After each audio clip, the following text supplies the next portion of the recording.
Hello, I'm talking today with Adam Hamilton about Tales of the Valiant, and here he is. Hello, nice to speak to you again.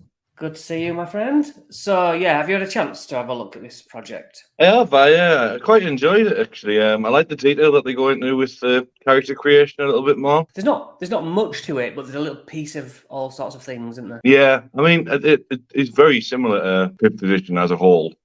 Isn't it? The Yes. magic's a bit different with the whole magic arcane circle and whatnot. Yeah. Well, I'm going to pull through the project and we'll comment as we see. But yeah, so I've backed it. I'm not here to slag it off or to say it's amazing. I think we already know that it's very similar to 5e, but is there a good enough difference? That's the question. Lovely looking box set. Yeah, the artwork is great. Yeah, I would like to say that Kobold Press, I am a big fan of them in general. You've probably got the Tome of Foes and all that. Tome of Beasts? Yeah. So, yeah, I mean, they're great, aren't they? Alternatives. They are. I think there's a lot of the alternatives that are great. Okay, so it goes through as if you don't know what, D&D and all that is. Get down to character creation. So did you notice different things about this? I just liked that it seemed to explain things a lot more and how to roll, how to take the average numbers and the set numbers and what the rolls mean. And I quite like that you could choose your own stats as well to some point, like with the minuses, the extra minuses and stuff. Okay, I didn't pick up on that. Now, there's normally the whole roll 4d6s and throw out the lowest. Yes. Yeah, these point buys normally go up to 15 in 5e, but then there's these sort of 3 extra. So yeah, that's what I was on about there with the minuses. Yeah. All right. Yeah. I mean, how will that affect the game? Make stronger characters, maybe. Yeah, I think what it is so if you've made a barbarian, for example, you can sacrifice even more intelligence to be even stronger. Oh, right. You can dip lower to go higher. Yeah.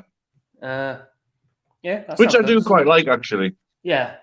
Yeah. Just anything that makes it a little bit more either way. So, standard array. Yeah, this is different as well. 5e, it's 15, 15, 15, 8, 8, 8. But this is 16, 15, 13, 12, and 10. So, yes. They are higher. So those ability modifiers there where it's like 1 and you get a -5. Yeah. So you can be like extra thick but really strong. Yeah. 20 is still +5, so that makes sense. It's weird. It's a weird feeling. I sort of want to be able to understand it, but then I also want it to be new and different, and it's hard. Yeah. To know it's not a brand new rule set. When they said Project Black Flag, it's like they're going to take the best of all different systems. It's not what happened. No, I mean, like you say, I think it's hard to get that balance between making it easy to understand and just being too similar. Yeah. So, these are useful when people are new and it's like, well, have I done everything? Because leveling up in Pathfinder and stuff like that, I notice it's like, what goes up? You need a list of have I done everything? Oh, yeah. So that's pretty good. It mentions luck points. We're going to, like I say, come across those. These are new things, actually, luck points. Gaining levels. So the XP system seems exactly the same. Yep. Do you use XP or do you not? Milestones all the time. Yeah. Because characters go murder hobo, or? Well, I think it's that, and then I think the fact that sometimes it's hard to do XP because, for example, in my last session, there was a group of the group of giants, and the players encountered them, but they managed to negotiate rather than fight. Yeah. So technically, if that was done on XP, like, do they just not get the XP because they decide to talk to them? Yeah, exactly. Do you give them XP for a kill? I mean, you did, bigger monsters, you can't just give them thousands of things for XP for talking to them, can you? Well, exactly. And I think, like we were saying last time, they go through all the way through this dungeon, and then they take on the big bad at the end, and they don't quite get enough XP to level up, so they go and kick a spider or something. Yes, that's right. Yeah. So character classes, progression table. These hit dice look the same. I don't know about proficiencies being more of a DM, so if anything's different there, I don't know. No, it seems pretty similar. Okay, so it starts talking about clerics. And the first thing I wanted to mention, you stop me anytime you want. Yeah. Gods, yeah. I know I do love a cleric, I must admit. I'm about They're to. a great character to play. You've got a lot of roleplay options with clerics. Yeah, I used to think when you play D&D, you always must have a cleric because they're the healer. Doesn't quite Yeah. work. Doesn't quite work like that. But when we don't have clerics, it does work like that. It's like, damn, we need a cleric. Oh, 100%. I've just been writing a new character for a campaign coming up, like that I'm playing in rather than DMing. Oh yeah, And he's Grave Cleric, yeah, but because obviously he manages the balance between like life and death, he'll only heal outside of combat. right. That's So good. if they're struggling in combat and they're dying, he won't interfere with that course of action until They've everyone's saved safe. themselves. Yeah. That is good. Ritual casting. As a cleric, you can cast a long form type of spell called a ritual. Now, usually that is a 10-minute thing, isn't Yeah. it? A ritual. Yeah. But in here, it is actually only 1 minute. Doesn't mention it there, so it's probably further down. But yeah, the thought of you can not burn a slot to do a ritual is I good. sort of think it's a little bit more realistic, to be honest. Like 10 Yeah, minutes does seem like quite a long time. When a normal yeah. cast's like 6 seconds, a minute seems all right. You know, like That's fair. Manifest Might. You gain proficiency with heavy armor and martial weapons, so you're tanky, I guess. yeah, You gain the ability to infuse your weapon strikes with divine energy. That makes sense. So you've got additional radiant or necrotic damage. So yeah, that's playing on the two sides of being good or bad sort of thing. I like yeah, that. You know, you want to play an evil cleric. I probably would. yeah. I think it'd be pretty fun to play like a necromancer style cleric. Yeah, because I mean, the Death Cleric is superb Yeah. at later levels. Divine Domain is now chosen at 3rd level instead of 1st. So do you know about that as a player? In the standard version? I mean, Well, is that basically your subclass comes at 3rd? Is that what it's saying? yeah, that's strange. I mean, I suppose you could role play it better. You could be a cleric and then decide which path you want to go down. But I But suppose that's hard to create a character though if you can't choose your domain until 3rd. because I thought you did anyway. I thought when you built a cleric, you like life domain kicks in at 3rd level. Is that incorrect? What does it mean then? I'm sure you just get first because you get like channel divinity and stuff. You do. I just thought that was a base cleric thing. Yeah, it seems strange that you wouldn't choose that straight away to like build your character. Yeah. Yeah, I suppose you could choose it and then just not play on it until 3rd level, but So it says here standardizes class progression so players can achieve important milestones as a group. So I guess some people get things, that's the argument, people get things at different levels and they want to keep them on an even keel. Okay. it's a strange one that. Yeah. Like I say, I'm not maybe familiar enough with the way things normally go. Turn the Profane has replaced Turn Undead. Now, a Yeah, lot of these things are just renames, aren't they? they are. I think there was a. Yeah, I was going to say there is a little bit extra to destroy the profane and add fiends in instead of just undead. But Yeah, does Fiends not get split into different categories now? It used to be later on, and we'll come across that. First ring, second ring, third ring, that is the new spell slot rainbow, which is yeah, a diagram later on. I guess some things they have to change. You know, maybe it's yeah. I mean, copyright. they're going to have to make something that looks different as well. Like they couldn't have just give all the same spell progression and stuff like that. Yeah. Okay. So magical talents. I'm trying to find divine domain. Yes. Let's look at these spells. The first ring, bless and cure wounds. 2 fantastic spells. They Solid. Anyway, spiritual weapon. I do really like that as well. So I think with starting. spiritual weapon, I've Yeah. always said that it is the most overpowered spell because it's a bonus. Like it's not concentration. Yeah. Once it's cast, it's just out there, isn't it? Yeah, and for some reason which I can never explain. It really should be concentration, but it's just not. Yeah. Well, that's cool. I presume we'll see whether that's still the same. Starting at third level, you can use your channel divinity to heal the badly injured. Present your holy symbol, and yeah, 5 times your cleric level. I recognise that Yeah. because that's one of the things I like. Deities, you know what? Even in 5e, there's such a long list. I pay very little attention. How good are you with the god's knowledge? Not great. I mean, I'll have a look when I'm character building just Yeah. to see if it gives us any sort of background or any more ideas for a character's personality. Yeah. But I normally only use like the lists of gods when I'm actually building characters. Or I mean, I've used a few in campaigns as like overlords of the big bads and stuff. But Right. I think, like you say, there's too many. There's too many to choose from. Yeah. The suggested domains in that table are just suggestions. So yeah, like everything else, you Yeah. can just wing it anyway. But all right, fighter. The thing about the fighter I noticed is something called disciplines. It is time to choose a discipline at third level. Right, disciplines. You gain new abilities. The discipline you choose represents your specialized training in pursuit of ever greater martial might. So, third level, you enhance your martial prowess with the ability to cast spells. A fighter with spells, for me, is a great thing. Yeah, I mean, it makes them even more complicated, but it's a great addition. You learn 2 cantrips of your choice from the Arcane Circle. Do we know what the Arcane Circle is? Not at this second. So yeah, throw some spell slots in there. Shield, yep, that's good. It's learning to synergize weapons with your magical power. If you spend 1 hour of uninterrupted focus in contact with a weapon, you can imbue that weapon with a limited form of enchantment.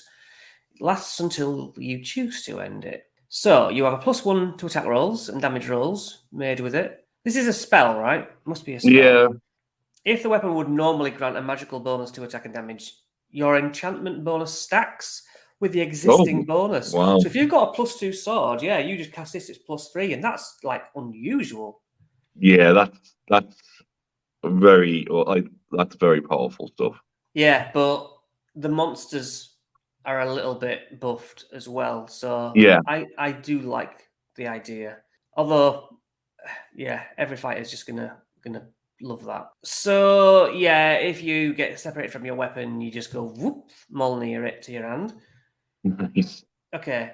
When you get a new talent, you can select that talent from martial or magical talent list. So there's like skill trees, isn't there, sort of things. Yeah, You know, you can you got to take. choose which way you want to go. Yeah. Stunts, no. Now stunts are quite exciting as well. So if you have learned to perform remarkable feats with your weapons, to use a stunt, you must wield a weapon that matches, the one you're good with. You can only use 1 stunt per turn. Right, look at the stunt options here. I did quite like these, to be fair. Yeah, Arcane Strike. When you successfully deal damage with a weapon, you deal half that damage to a different target you see within 5 feet. So 1 head, 2 head. Yeah. What's not to love about that? Cheap shot. You basically get an unarmed strike on top. It's like an offhand attack, I guess. Yeah. But yeah, fighters be fighting good. And then make it count. You get +10 to the attack roll once. Oh, to the attack roll. Oh, yeah. Yeah. See, when I read that as like a bit like Great Weapon Master. Right. But no, that's +10. Yeah, you There roll a is 15, you've got 25. Yeah, Well, there and is your a modifier. paladin with channel divinity that does that, I think, as well. Is that? But I think anything that makes you be able to describe your attacks and make them a bit more fancy, I think it's great. I just haven't seen other classes in this get similar animations, as it were. Mm. This is like really, you fight and you do this brilliant move, you do this brilliant move. Parry, yeah, you can reduce the damage. When Redirect's a good one. when you fail to hit a target with a weapon attack, you can use your reaction to immediately re-roll. I mean, yeah, re-roll, love that. Riposte.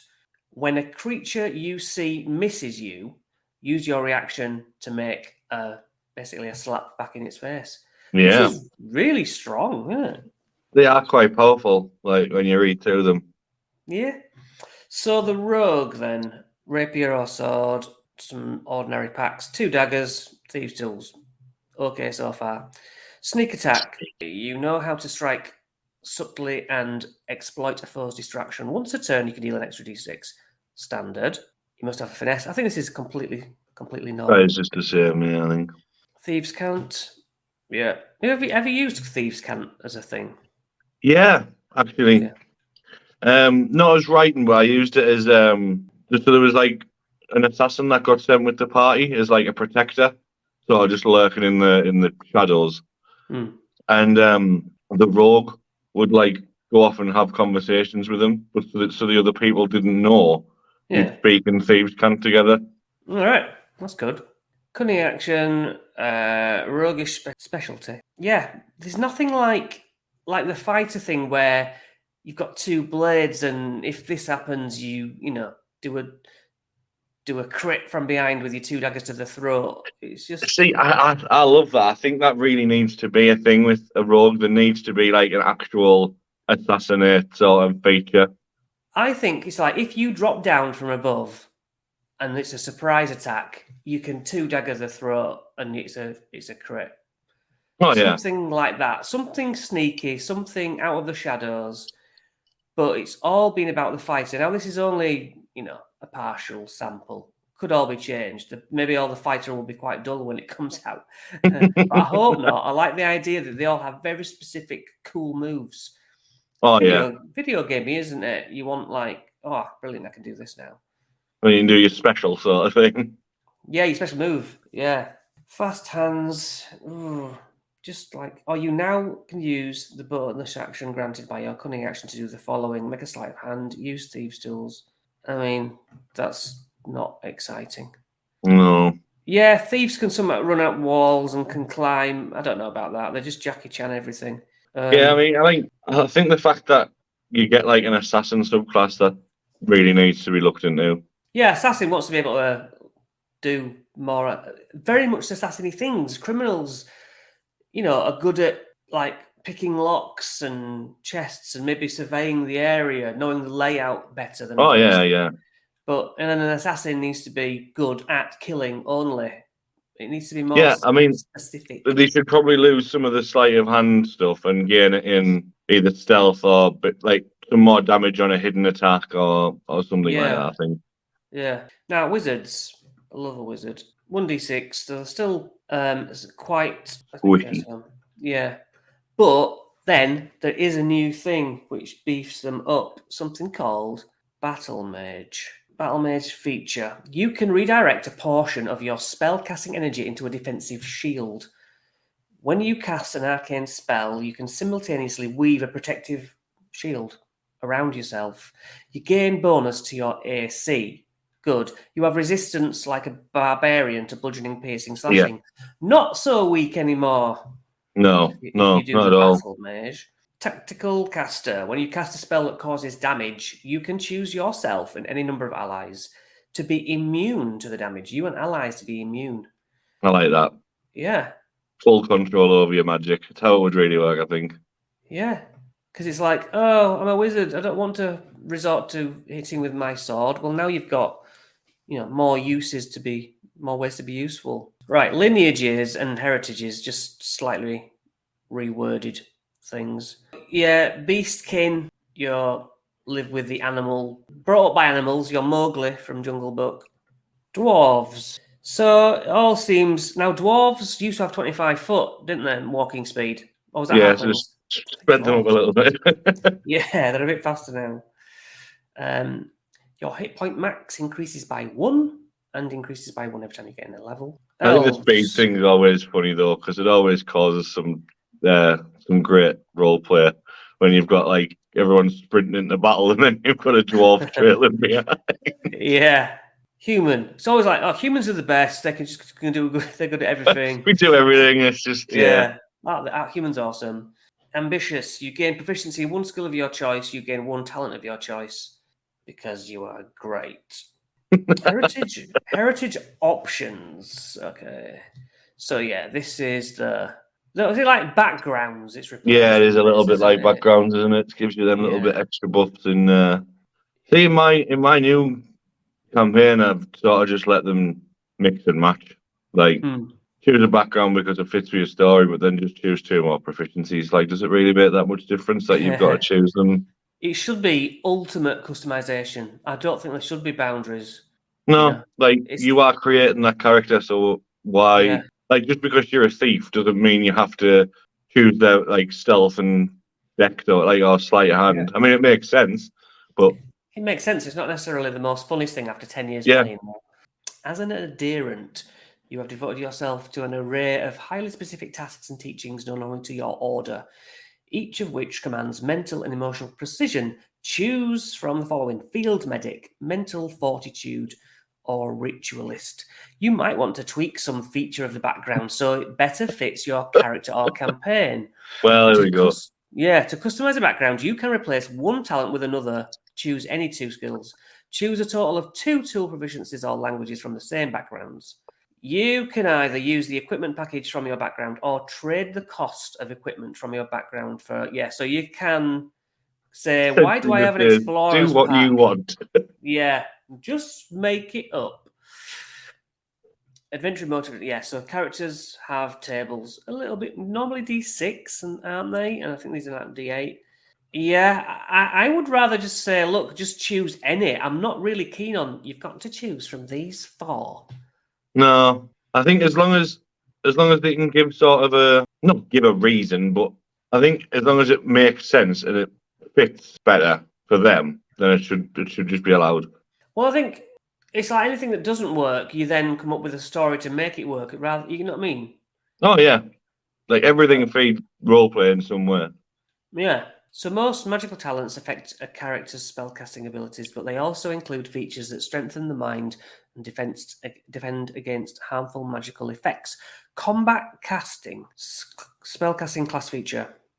There's mental prowess and ritualist. Elemental savant.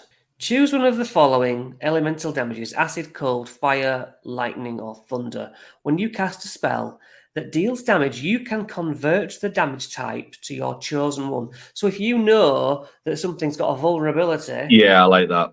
that is good because you would theme it towards that particular enemy. Vulnerabilities are hard as well. Like, but I think with something like that, you could say you've studied things, vulnerabilities and stuff, so it gets rid of sort of the metagaming aspect of it. I would possibly say for myself, if we fought a thing in this campaign, the first time you fight it, you learn where it's vulnerable. So next Yeah, time you can theme your magic. You know, say, well, you fought that one last time, so you probably learned what not yeah, to you do. knew. I Yeah, don't know. When you roll damage for that spell, you can re-roll any damage dice results of one. That helps. Artillerist. I like that combat conditioning. You have endured extensive training to withstand the rigors of combat, making you harder to cut down. Your hit point max increases by 2 for each level you had previous to gaining this talent, so it makes it back up whenever you take this. Yeah, Each time you gain a new level, it increases by 2. Whenever you roll a hit die to recover HP, you can ignore die rolls lower than your PB and instead treat those dice as if you rolled a number equal. Yeah, so it puts a low limit on it, a low threshold. So you can't roll paw. yeah. Hand to hand, your unarmed strike deals bludgeoning damage equal to 1d4 plus your strength instead of 1 plus your strength. Ooh, so unarmed attacks are a little bit more buffy than just the 1 plus strength. Could potentially be 4 plus strength mod. That's different. Martial talents. While you're wearing medium or heavy armor, +1 to AC. Furthermore, each instance of bludgeoning, Mm. piercing, slashing you take from non-magical attacks is reduced by an amount equal to your PB. Physical Physical fortune. fortitude. You can re-roll the save. There's a lot of re-rolling, which is pretty Yeah, cool, there isn't is. it? So I haven't seen inspiration mentioned, but maybe this is replacing inspiration. Although there is luck, we're going to get to luck as well soon. Yeah, I love using inspiration. I think it Yeah, really gives the characters, like the players, like a reason to try to put effort in. which we like. Okay, so technical talents. You have exceptional situational awareness. When you roll for initiative, you can treat any d20 roll of 9 or lower as a 10. So you're not going to be below 10 on initiative. Yeah, you're never because going to be lost, really. that's good, isn't it? Because you're aware. I like it. As long as you are conscious, you can't be affected by surprise condition. That's good. That's strong. Yeah, hidden targets do not have advantage on attack rolls made against you. You are just coughed up to the max. Oh, yeah. Dungeoneer, you have advantage on abilities to actively search for secret doors or traps. You have advantage all the time on searches in dungeons. I don't really use the walking fast and you don't notice this because traveling speeds. Yeah, Never yeah. used it. Oh, if you weren't traveling fast past down that forest, you would have noticed the big giant in the trees or something. Yeah. You know. Yeah. You're going across the plains, but you're going a little bit too fast to see the dragon that's flying above Yeah, you. it's just everything's so blurry because you're walking fast. Yeah. Field medic, polyglot. That's just clever clogs. Yeah. Skills, well-rounded. You are an individual of many interests. Increase any ability score of your choice by 1. Don't go above 20. You can select this multiple times, but you must choose a different one each time. Yeah, because you don't want to be like, I am going to dex the hell out of this. I'm a rogue. Luck is basically an influence against your ability check, attack roll, or save. When you create a character, you start with no luck points. Once per turn, when you fail an attack or a save, you gain a luck point. That's a bit. I don't know if I get that one. I don't know if. So, how often do you miss an attack? Fair 50-50, really, isn't it? That's it. It's quite common. It's quite common to miss as well as or hit. So, okay, you roll a dice, you miss the goblin. Right, you now have 1 luck point. I don't know why you're rewarding missing. I think it's because you can spend them on a re-roll. The GM can award a luck point as a reward for like inspiration, a clever idea, role playing, or pursuing an interest other than optimal choice. Interesting, other than optimal choice. Yeah, if you're just quite clever in making it interesting, that's good. The GM can award luck to a party for surviving difficult encounters. You can only have a maximum of 5 luck points at any time. Okay. So there is a limit, but it's quite a big limit. This is what we've got to look at. What you use them for. Oh, also there's a bit of a caveat. If a person has 5 luck points and was trying to gain a 6th, you must roll a d4, and so you had 5. If you're going to get another one, it's like, I've got to roll a d4 now. Whatever you roll, you lose. Yeah, that's harsh. It's like, okay, going for my 6th luck. I've rolled a 4. Oh, God, I've got, 1 plus the new one. So, does that mean, say they've got 5 luck points and they just happen to miss an attack? They've got to lose their luck points. But what this goes on to say about spending luck points is that it really encourages you to spend them. You spend luck points to add to any d20 roll. It's like when you get blessed and you can add a d4. Yeah. For example, if you have 4 luck points and roll a 13, you could spend 2 luck points to make your roll a 15. So luck points count as 1. As one, right. 1. Okay, so it's not a roll or anything. It is literally just a 1. So you're hitting a goblin, it's got an AC of 8, and you roll a 7. You've got a luck point. So your next roll is 1 better than it would have been. Yeah. Is that to simulate, I missed, and this time I won't miss? Yeah, maybe. But do you have to? No, you don't have to spend it on that one afterwards. You can spend it when you want then, I guess. It seems a lot of, what's the AC again? Exactly. Yeah. It's going to slow the game down. Alternatively, immediately after you make a check, you can spend 3 luck points to roll a d20. What? Why? Oh, so you can spend, right, so one luck point, you can add it to an attack, or you can trade in 3 luck points for a full reroll. To a full reroll. 3's a lot. Isn't it? If you only have, if you've only got 5, that'll be a case of too good to use. that they'd never use them because they don't know when it's gonna Well, if you it's save worth them it. for death saves, don't you? Well, yeah, I suppose, yeah.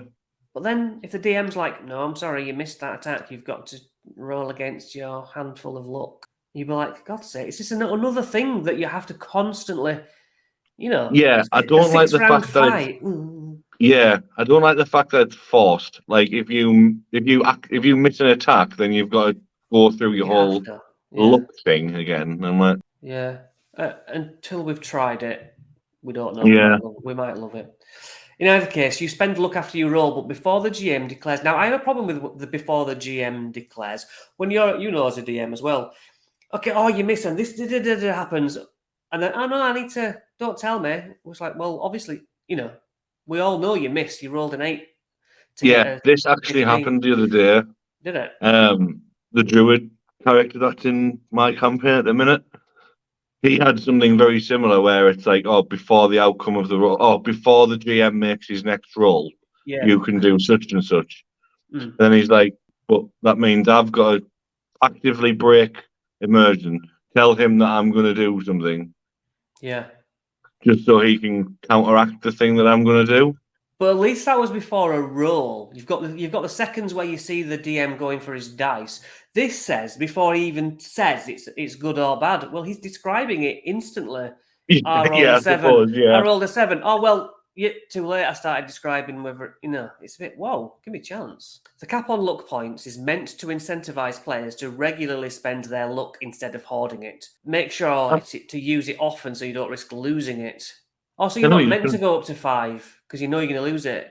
All right, so Mm, basically, all right, that means then every time you're attacking and missing, you're using it in that fight, aren't you? You get a luck point, your next attack, you use it. It's like you're meant to. yeah, that just It, seems like you've just got a +1 all the time, really. yeah, the rings.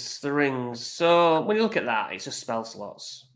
Yeah, I can get that, my head around that. Circles of magic represent primary sources that fuel spellcasters. So yeah, I 2 think additional. all it is it's exactly the same. It's just they've made it so it's more thematic. There's a bigger description to what the arcane circle is. When converting 5th edition spells into circles, these qualities indicate that a spell might be arcane. The spell detects, suppresses, ends, or otherwise interacts with mechanical aspects of spellcasting. The spell harnesses elemental energy, acid, cold, fire, lightning, or thunder. The spell interacts with 5 senses, whether to fool them or to extend their capabilities.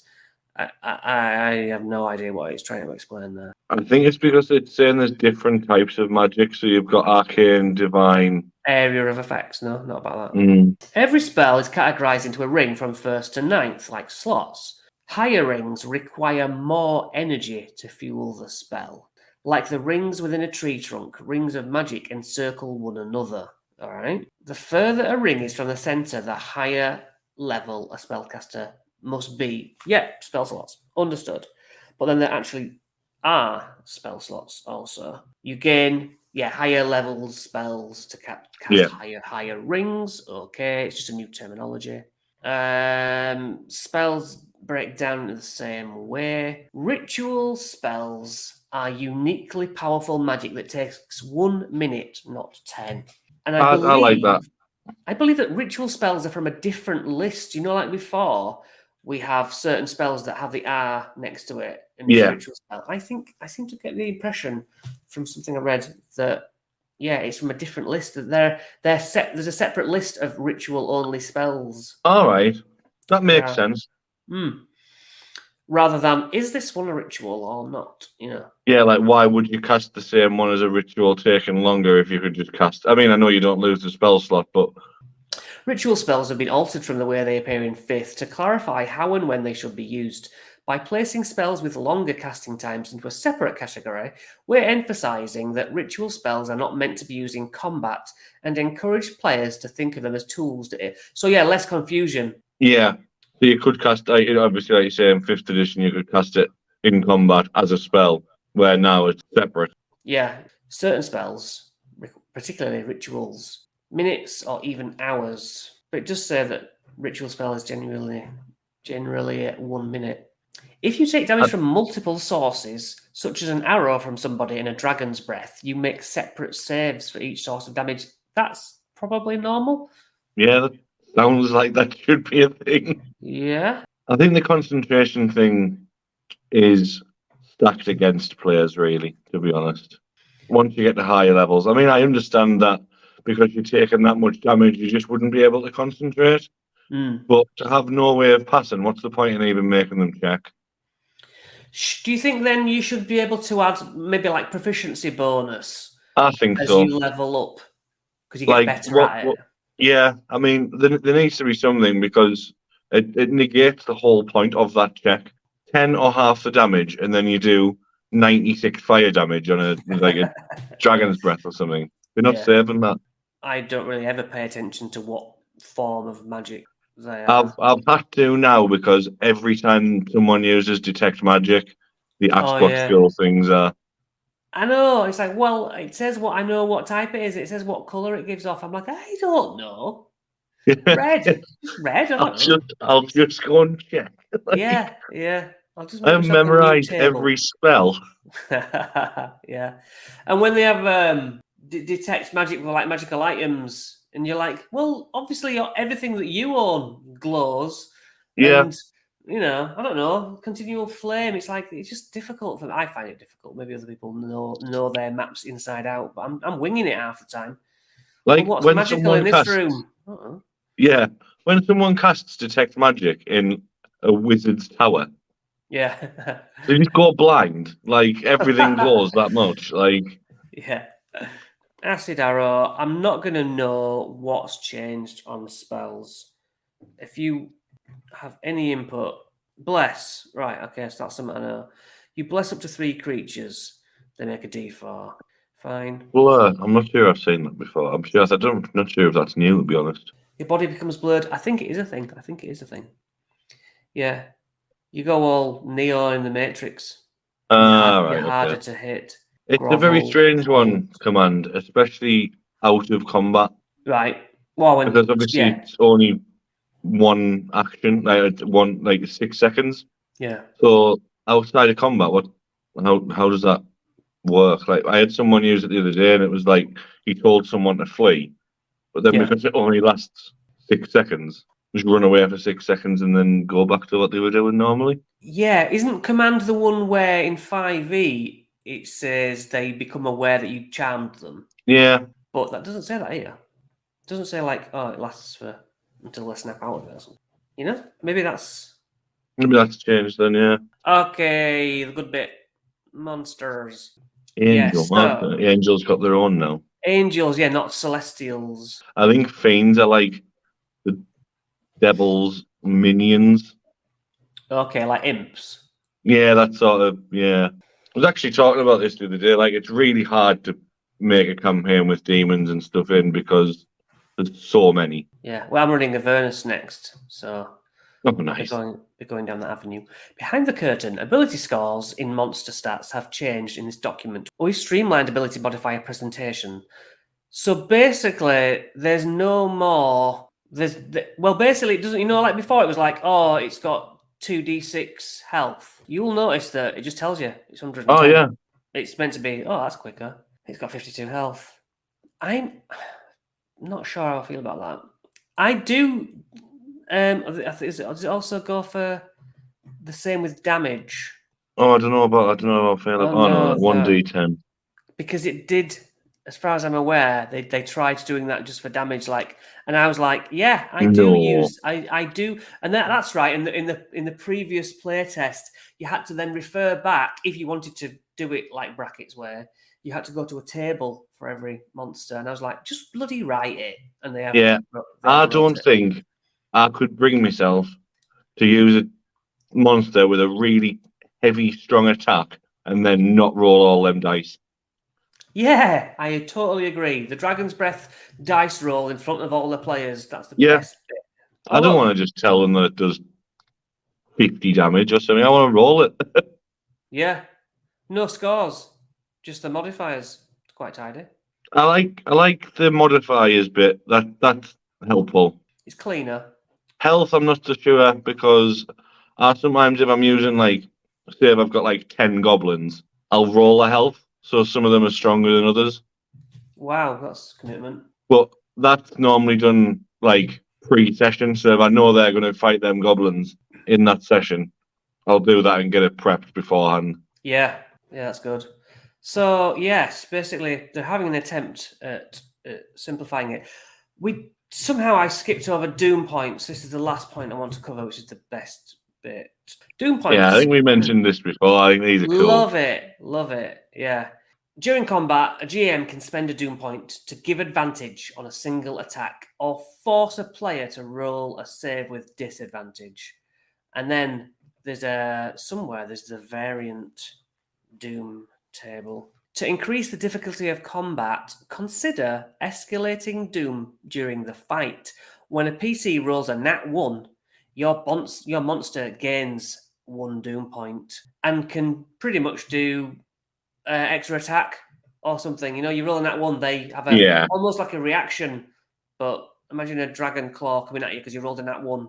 I like it's it. like you mess up your attack and it gives them that split second claw at you or bite. Or... That's it. I mean, on the whole, what's your feeling?